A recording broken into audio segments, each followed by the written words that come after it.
Assalamualaikum dan selamat tengah hari cikgu ucapkan kepada murid-murid. Okay, hari ini seperti biasa kita akan belajar pendidikan kesihatan tahun 3 bersama saya cikgu Azandia. Okay, hari ini kita akan belajar unit 11, jaga diri, jaga emosi. Tajuk kita pada hari ini ialah Fahamilah Daku. Okay, pada hari ini kita akan belajar yang pertama iaitu maksud konflik. Yang kedua, menganalisis tanda-tanda konflik dengan adik-beradik dan rakan sebaya. Baiklah murid-murid, pernah tak kamu merasa yang pertama kecewa, kedua marah, yang ketiga sedih, bengis dan murung? Pernah tak awak rasa? Okay. Sekarang cikgu tunjukkan beberapa gambar yang menggambarkan perasaan tadi. Yang pertama ialah perasaan kecewa. Perasaan kecewa. Yang kedua ialah perasaan marah. Yang ketiga ialah perasaan sedih. Yang keempat adalah perasaan bengis. Dan yang kelima adalah perasaan murung. Tahukah murid-murid, sekiranya anda telah mengalami perasaan-perasaan sebegini, itu bermaksud awak berada dalam keadaan konflik. Konflik.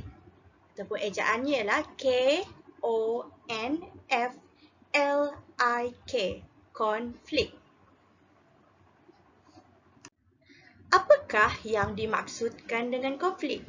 Okay, mari kita baca bersama-sama. Konflik bermaksud perselisihan atau pertentangan antara individu, idea, kepentingan dan lain-lain. Sekiranya terdapat dua individu yang berbeza pendapat, jadi pergaduhan akan berlaku, maka itu adalah dipanggil sebagai konflik. Konflik. Baiklah murid-murid, kita lihat pada gambar yang dipaparkan pada skrin anda sekarang. Okey, ya, gambar yang pertama itu gambar dua orang lelaki dan perempuan. Okey. Dua orang lelaki perempuan ni di tengah ada masalah apa? Nampak gayanya lelaki itu sedang marah dan perempuan itu tidak tahu apa solusi untuk memujuk lelaki tersebut. Maksudnya dua orang ini tengah berada di dalam keadaan konflik. Manakala untuk gambar yang kedua, lihatlah pergaduhan antara adik-beradik. Berebut untuk apa? Berebut makanan yang ada di dalam balang. Sekiranya perkara ini berlaku, ini kita boleh panggil sebagai konflik. Baiklah murid-murid, sekarang cikgu nak awak buka buku teks pada muka surat 79, iaitu tajuknya Fahamilah Daku. Okay, kita baca bersama-sama situasi yang ada di dalam buku teks tersebut. Kadangkala Chin An berselisih faham atau berbeza pendapat dengan adiknya. Keadaan ini menimbulkan konflik dalam diri Chin An. Konflik juga boleh berlaku dengan rakan sebaya. Okay, kita lihat pada punca konflik. Okay, kita lihat pada gambar yang pertama. Apa yang terjadi dengan pada gambar yang pertama ni? Okey, gambar yang pertama menunjukkan Chin An telah diganggu oleh rakannya. Chin An telah diganggu oleh rakannya. Okey, lihat pula pada gambar yang kedua, apa yang berlaku? Chin An sedang berebut mainan dengan adiknya.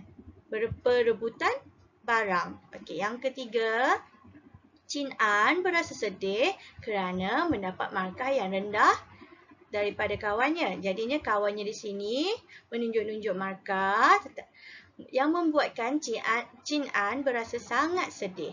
Dan yang keempat, Chin An sering diganggu ataupun dibuli oleh rakan sekelasnya. Okey, perkara-perkara ini boleh menjadikan punca konflik. Punca konflik berlaku disebabkan perkara-perkara yang sebegini. Okay, kita lihat pula yang kedua, tanda-tanda konflik. Tanda-tanda konflik ada 4.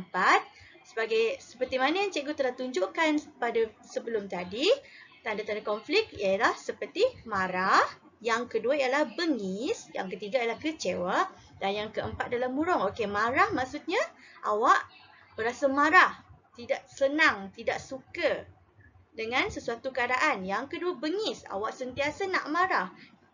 Buat apa-apa saja yang awak nak buat, kiranya orang ganggu, awak akan rasa bengis, awak suka marah sesuka hati awak saja. Yang ketiga, kecewa. Awak rasa sangat kecewa dengan diri sendiri. Maksudnya awak tidak dapat apa yang awak harapkan. Yang keempat adalah murung. Awak rasa sangat sedih dan tidak dapat untuk membuat apa-apa. Jadinya awak rasa sangat tertekan dan murung. Okey, faham tak murid-murid? Sekarang cikgu akan terangkan punca-punca konflik berlaku di dalam diri. Yang pertama, dibuli oleh kawan ataupun rakan sebaya. Contohnya, kalau berada dalam kelas, awak sedang duduk tetapi tiba-tiba kawan awak datang dan mengganggu awak. Awak rasa tidak tenteram dan awak rasa marah, tetapi kawan awak tidak faham dengan keadaan tersebut. Jadinya awak sedang menahan marah di dalam hati dan akan menimbulkan rasa marah. Seterusnya akan menimbulkan konflik antara awak dan rakan awak. Okey, faham di sini? Okey, yang kedua, bergaduh dengan adik-beradik. Misalnya kalau bergaduh, biasanya bergaduh nak berebut barang-barang ataupun bergaduh disebabkan tidak puas hati. Sekiranya contohlah adik dapat duit belanja lebih sedikit daripada awak rasa tak puas hati, jadinya awak bergaduh dengan adik-beradik. Okey, perkara itu baik atau tidak? Tidak. Okey, awak tidak boleh bergaduh dengan adik-beradik sendiri tau. Okey. Sekarang cikgu akan tunjukkan punca-punca konflik yang ketiga, iaitu barang-barang sering diambil orang. Okey, misalnya kalau awak ada satu barang, contohnya cikgu ada pensel mekanikal. Sekiranya awak bawa ke sekolah, contohnya tiba-tiba kawan awak rampas, kawan awak ambil dan tak nak pulangkan, jadinya awak rasa geram, marah dan awak terasa tak puas hati. Jadinya itu menimbulkan konflik dalam diri awak. Okey, boleh faham di sini?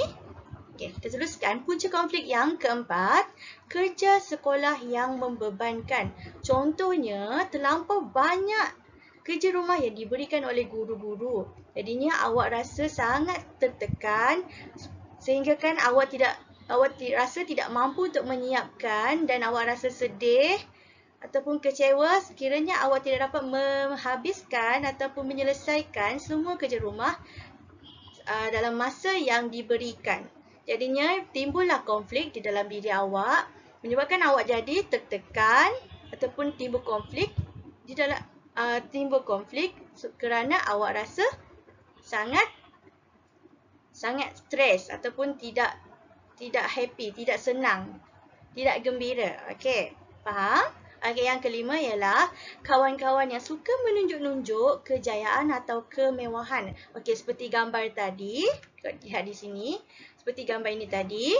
Okey, contohnya kawannya dapat markah 95% tetapi awak dapat hanya 50%. Jadi kawan awak pergi tunjuk-tunjuk markah dekat awak pun rasa sangat sedih, awak rasa sangat cemburu. Itu menimbulkan satu konflik di dalam diri awak. Jadinya apa yang kita perlu lakukan? Untuk mengelakkan konflik ni? Ingat, kalau sekiranya awak mendapat markah lebih tinggi ataupun dapat markah lebih kurang daripada kawan awak kenalah senyap dan tidak menunjuk-nunjuk kepada rakan-rakan yang lain. Awak kena menghormati rakan-rakan awak yang lain. Okey, kita lihat yang seterusnya.